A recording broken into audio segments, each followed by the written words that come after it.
Bonjour à tous, je vous souhaite la bienvenue dans cette conférence du club Quanti Trading. Donc, nous sommes le 22 avril 2024 et comme, je le fais, eh bien, régulièrement, la première partie donc va être publique. Elle sera mise en ligne sur YouTube pour que tout le monde y ait accès. Comme ça, vous verrez ainsi, comment se passe une partie des conférences du club. Vous verrez aussi les différents portefeuilles et l'autre partie, eh bien, elle sera privée. Donc dans un second temps, on coupera la vidéo et après on restera uniquement avec les membres du club et donc dans cette deuxième partie, eh bien, on fera la session de questions-réponses. Donc les membres du club m'ont envoyé en amont toutes les questions qu'ils voulaient. Ils pourront aussi me poser leurs questions en direct dans le chat et j'y répondrai, eh bien, avec plaisir. Et ensuite, à la suite de la conférence, les membres recevront, eh bien, l'accès au replay, donc la vidéo que vous êtes en train de voir, plus la partie privée et plus ils recevront également un PDF qui résume bien l'actualité récente des entreprises, des portefeuilles, plus les performances détaillées de chaque ligne des portefeuilles. Donc, on commence donc dans la partie gratuite par faire un point sur les différents portefeuilles. Donc, le premier, c'est le portefeuille du Club Quanti Trading US. Donc là, c'est des actions américaines sur lesquelles on vise les plus-values, hein.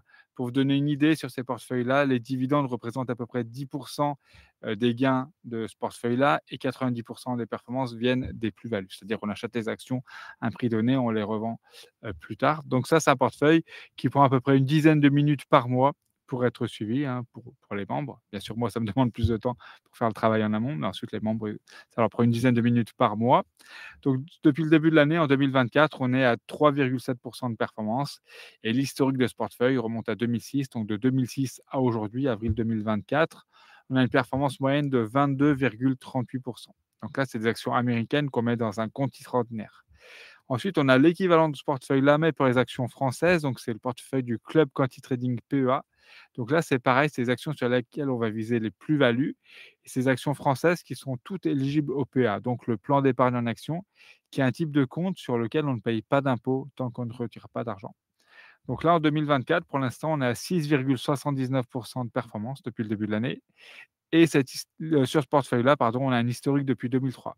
Donc de 2003 à aujourd'hui, on est à 9,38% par an de performance en moyenne.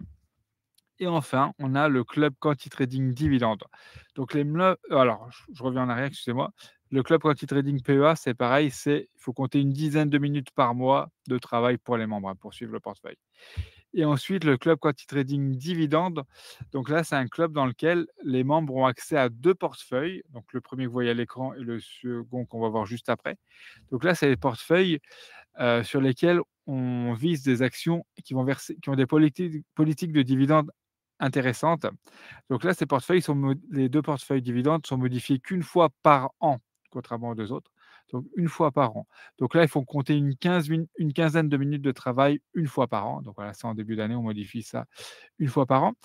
Et donc, pour vous montrer les performances, vous voyez que pour ces portefeuilles-là, vous avez 2 colonnes parce que les dividendes représentent une part relativement importante des gains.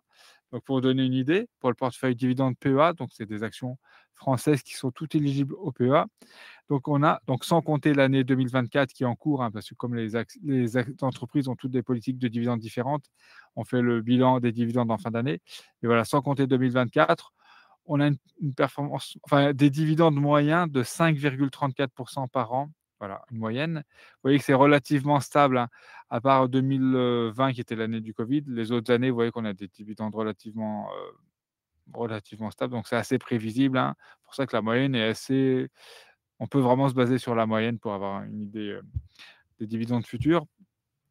Et si on regarde la colonne précédente, PV plus dividende, donc plus-value plus dividende, c'est ce qui est le plus important parce que, bien sûr, quand on investit dans des actions à dividendes, c'est ce que j'ai tout le temps, le but, c'est de percevoir des dividendes.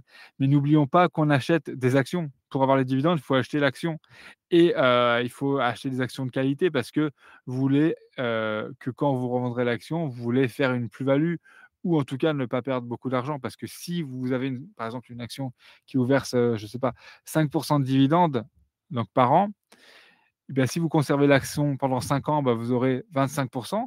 Vous aurez gagné 25% grâce à vos dividendes.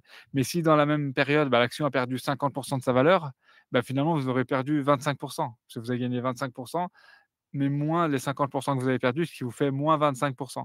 Donc, vous voyez que d'acheter une action de qualité avec des fondamentaux solides pour la revendre plus tard à un prix plus cher et donc encaisser une plus-value, c'est au moins aussi important de regarder cette partie-là que la partie du dividende. Ouais. Parce que d'ailleurs, si vous regardez, pour vous donner une idée, en plus-value plus dividende, cette année, en 2024, on est à 9,71 en cette année. Mais si vous regardez l'historique depuis 2012, on est à 12,81. Et donc si vous regardez les dividendes seuls, 5,34 représentent moins des gains totaux de ce portefeuille-là. Donc vous voyez que les plus-values, même dans les portefeuilles axés dividendes, les plus-values sont au moins aussi importantes que les dividendes. C'est pour ça que je précise bien, ça, hein, voilà. Si vous voulez investir sur les actions dividendes avec moi ou même le faire tout seul, regardez pas que les dividendes, hein, regardez vraiment les fondamentaux de l'entreprise pour l'acheter à un bon prix, pour avoir cette marge qui vous permettra de faire une plus-value et c'est ce qui même dans le portefeuille dividende, je me répète, mais c'est ce qui vous rapportera le plus de vos gains totaux. Donc voilà, dans le club Quanti Trading Dividende PEA, vous avez ce portefeuille-là. Donc là, c'est net d'impôt, tant que vous ne retirez pas d'argent avec le plan d'épargne en action, vous ne payez pas d'impôt. Donc vous pouvez tout réinvestir et même si vous payez retirez, c'est une fiscalité assez légère, hein, 17,2 après les 5 ans. Vous payez que les prélèvements sociaux, hein, après 5 ans. Et ensuite, vous avez donc dans le même club, le portefeuille dividende US. Donc là, c'est exactement la même stratégie, mais sur des actions américaines. Donc en dividende pur, on est à 3,77 par an en moyenne et en plus-value plus dividende, donc depuis 2012, on est à 11,73 par an en moyenne. Donc voilà, c'est à peu près voilà, les 2 portefeuilles dividendes font à peu près 12. La moyenne des 2, ça fait 12 par an en moyenne. Donc voilà pour les performances des portefeuilles actuellement, à avril 2024.